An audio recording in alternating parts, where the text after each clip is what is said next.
It's time to stop being such a shitty guy, okay? Recently, I have realized that I am the definition of what a shitty guy is. And you're probably thinking, yo, Jordan, you're such a nice guy. Why would you call yourself that? And here's the thing. I'm living in a hotel, okay? I'm living in a hotel. There's a couple other things as well. Recently, I bought this Jeep. And let me tell you something about this Jeep. I've been riding around in this Jeep for 2 weeks with no insurance, no registration. It's not even in my name. And I've just been riding around in it, you know. If I have an accident, I'm done. Like, I'm bankrupt. I can't afford to pay for someone's $50,000 car. So, you know, I got to fix that.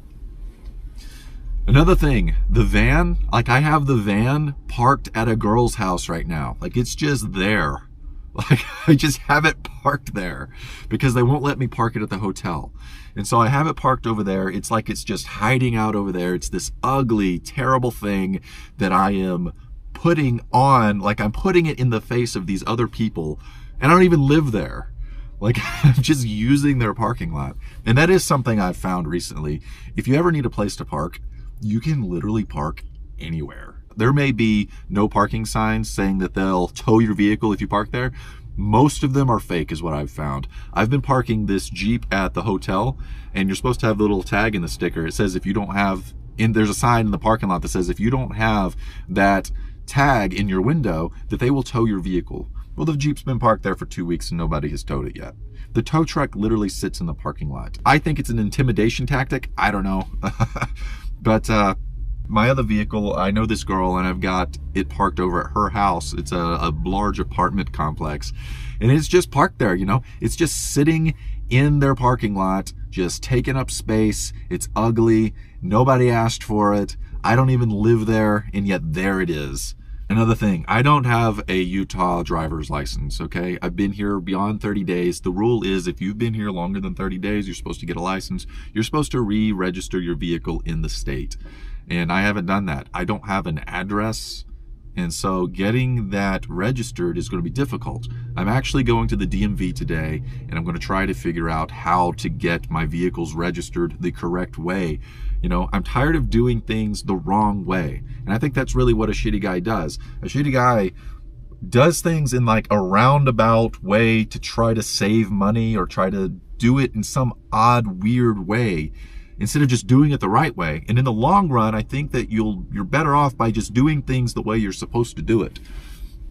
And so that's what I'm going to try to do. I'm going to try to get things in order. I'm going to try to get things to the point where I do it right. I'm thinking I'm going to find like an actual place to live, you know, instead of like living in a motel, you know.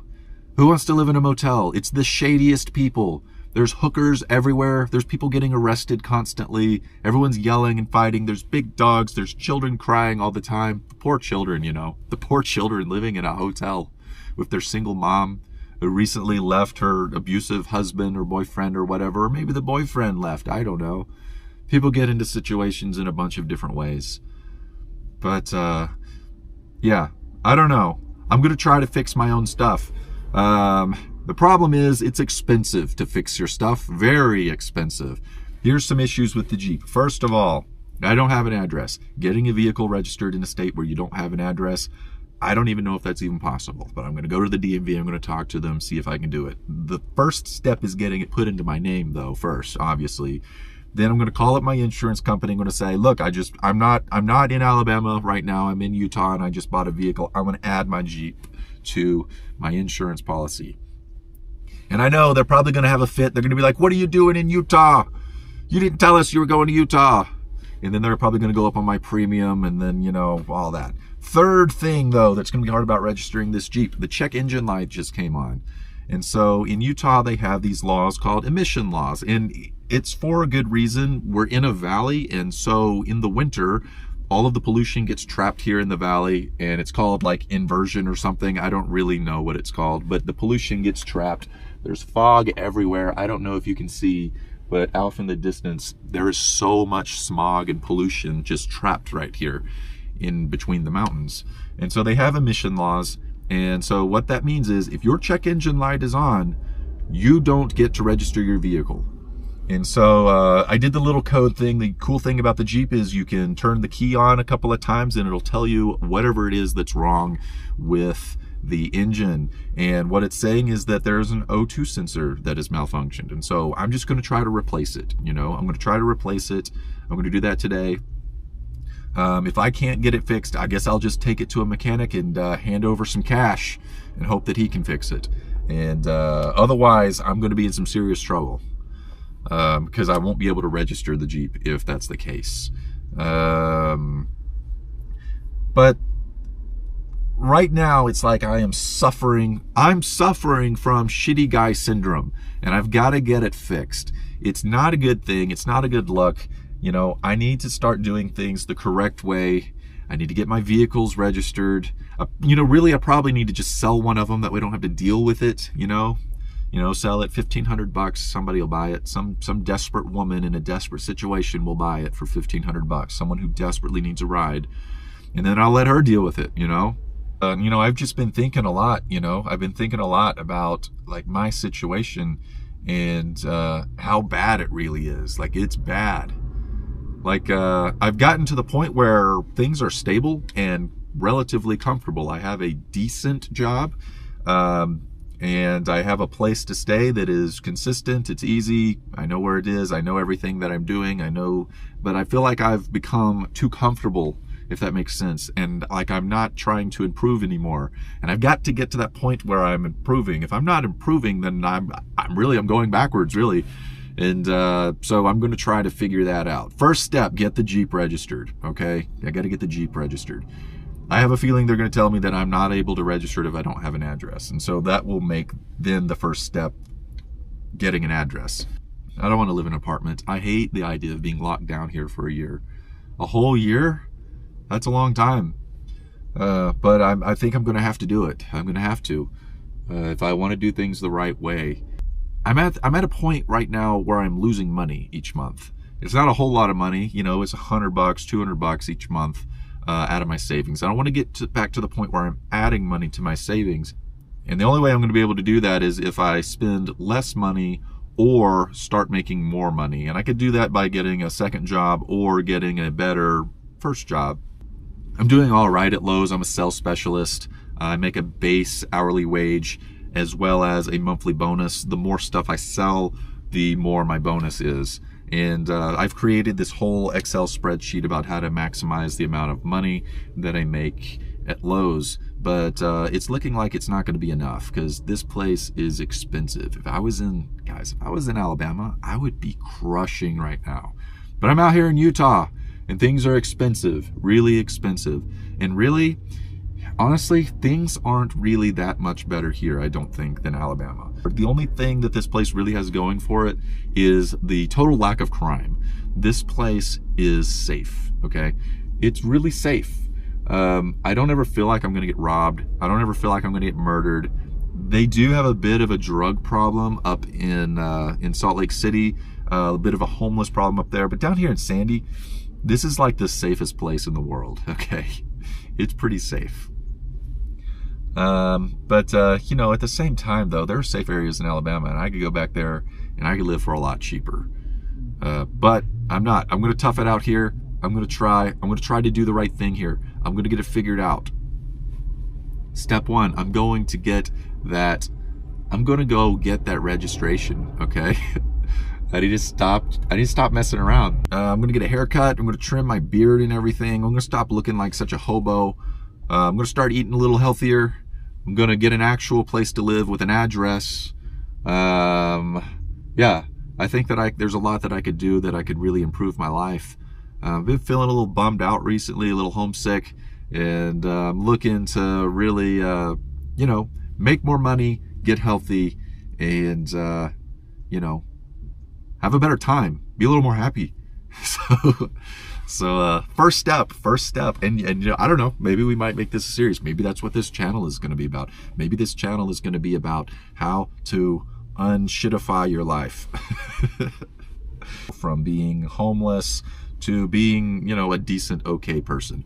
Everyone else is doing it. Everyone else seems to be doing great. Everyone else has an address. Everyone else has a decent car. Everyone else has insurance. And here I am just living in a motel and like, I don't have an address. I'm just bumming around and not really doing a whole lot. I need to fix that. I need to, do something. My goal for 2025, we're here at the end of 2024. My goal for 2025 is to make more money than I've ever made before in my entire life. And I think that I'll be able to do it. I think I'll be able to pull it off. My goal is to make more money than I've ever made in my entire life. And also to, I want to stop doing stuff the wrong way. I want to do it the right way. I don't want to do these workarounds. Like you put so much effort into these workarounds and doing things like in an illegal way. Like you're not supposed to do it this way.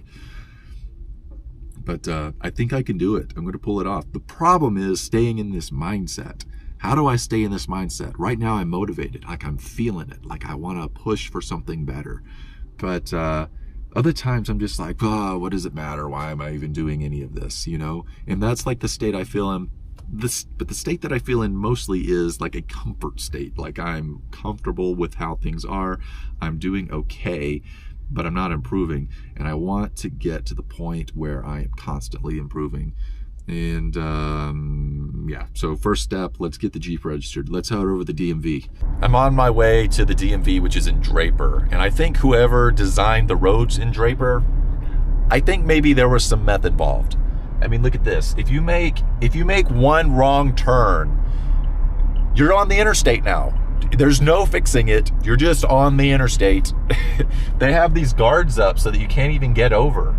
Like, look at that. You can't even get over into the correct lane. You're just stuck now. And now you're heading in the opposite direction. And this place is packed. I'm probably going to be here all day. I brought my paperwork. I brought my best attitude. And hopefully I can at least get this thing put in my name, maybe get some insurance a little later today, and come back and get it registered. We'll see what they say. Well, I just got back from the DMV. It was actually a whole lot easier than I thought it was going to be. He was like, you don't need really any information, really. He's like, just give me the title. He said, just put on whatever address it is that I'm staying at. And then he was going to mail the title to my permanent address, which is back in Alabama, which is fine with me. So I was not able to actually get it registered. It's in my name now, but it's not actually registered yet, because I have to pass an emissions test. He said I didn't even need proof of insurance yet. He's like, yeah, don't even worry about the proof of insurance. We'll go ahead and get it set up for you. So he was a really nice guy. He said, just go ahead. So he printed me off this temporary tag. And I don't know where to put that because it's just paper. If I put it outside, it's going to get destroyed. It has to pass the emissions test first. And so I'm going to have to replace this sensor now. And maybe if I replace this sensor, all this smog will go away. I just had a huge dirt ball just fly off of this Jeep and like hit another car. I've got to get this thing washed. That's another thing I've been neglecting to do. I've been riding around with mud all over this Jeep for like 2 weeks now, or maybe a week. Thanksgiving, remember Thanksgiving when I went driving, when I went off in the mud off-road? That's how long I've had mud all over this thing. Look at the inversion, guys. You can't even see the mountains. That's from pollution. That's because one of the O2 sensors in my Jeep isn't working, apparently. I'm causing that. Just a shitty guy out here causing inversion. I gotta get it together. The car wash. About to pull in here and wash this Jeep off. Been needing to do this for a week.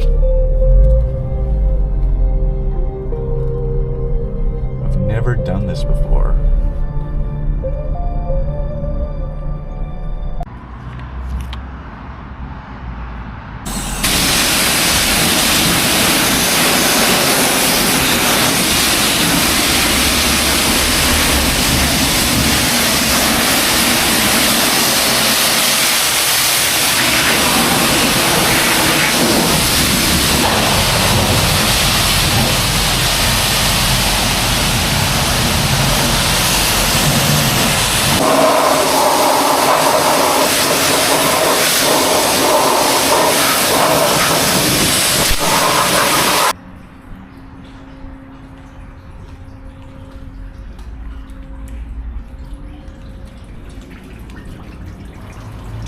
All right, the Jeep's nice and clean now. Now we just got to get that sensor replaced.